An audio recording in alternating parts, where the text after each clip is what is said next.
St Kilda and Brisbane have swapped some picks. Why did they do that one? Yeah, so we saw St Kilda send 27 up to Brisbane. St Kilda got 32 and 45 back in. It's just a slight shuffle down the order for St Kilda and they get themselves an extra one. I wonder if this is part of the plans to get Jack Macrae in the door for St Kilda. That seems to be going really slow. There's been some slight talks in the back end of the week. St Kilda weren't picking up the phone at the start of the trade period, but that's slowly getting some momentum. 45 or 32 for Macrae.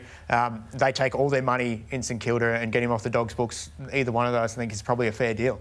I agree, and I think it's the right move, honestly, for Macrae to jump in and have a crack at a pure midfield start again at another club, because he obviously had stepped out to the half forward line, a little bit on the wing for the Dogs, got some moments inside the contest. Yeah, so he gets that opportunity again, and he was actually quite consistent throughout this home and away season. So you look what you're getting.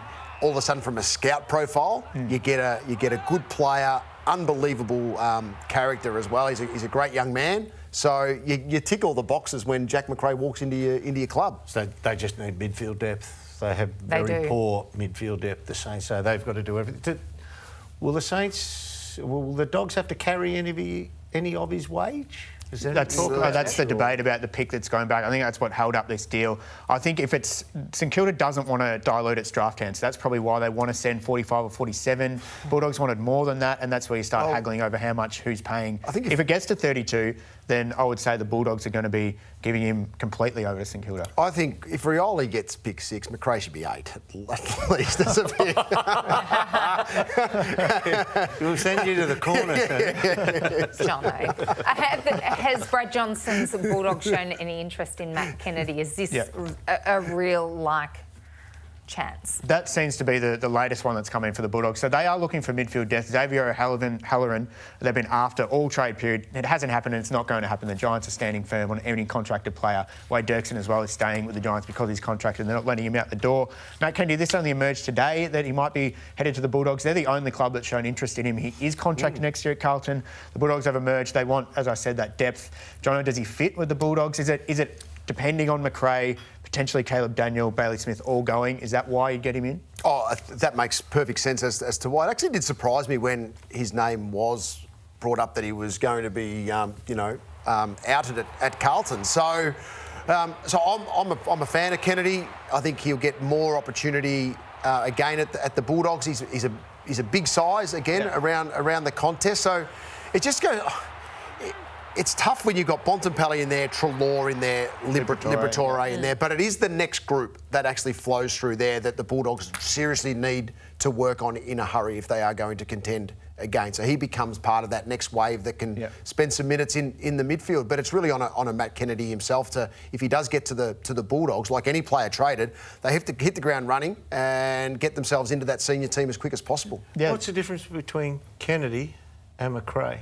I would say money, most likely. Macrae's on sort of 750 to 800, we believe, for the next 2 years. But Kennedy's only got 1 year to go.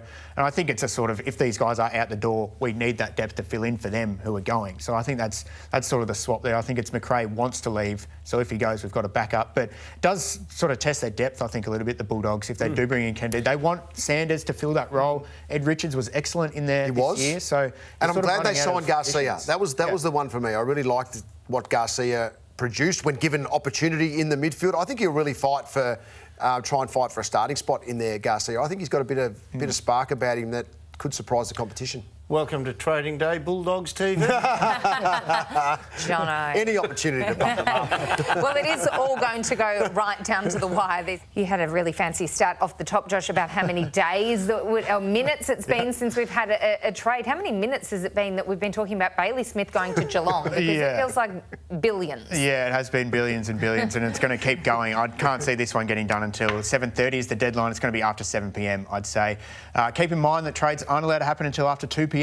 Tomorrow, so we get a sleep in, us journos, but otherwise we've got a long list of players to get done. They're going to be talking really fast on trading day tomorrow, starting from 7 p.m. As you can see, there's about 10 players still waiting to get to their homes. Bolton Rioli, as we mentioned. Bailey Smith, I think, is going to go to the wire, whether the Dogs let him walk to the draft or not. And Jake Stringer's still there as well. Who do you see won't happen? Who do you think is most likely not to happen because of the roadblocks that you reckon? Out of that list, Caleb Daniel, I think, is pretty unlikely. I think the Bulldogs want to keep him. It would have to be a fantastic offer to turn their heads. I think out of the other ones, I think mostly they get done. Jake Stringer's probably in the air.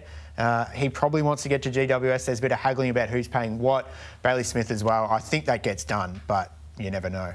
Let him go, Jono. I've just spoken to the Bulldogs. They're going to wait till 7:25 tomorrow night just to get that deal completed with the Catters, just for you, Sarah. And you'll have the exclusive news for us.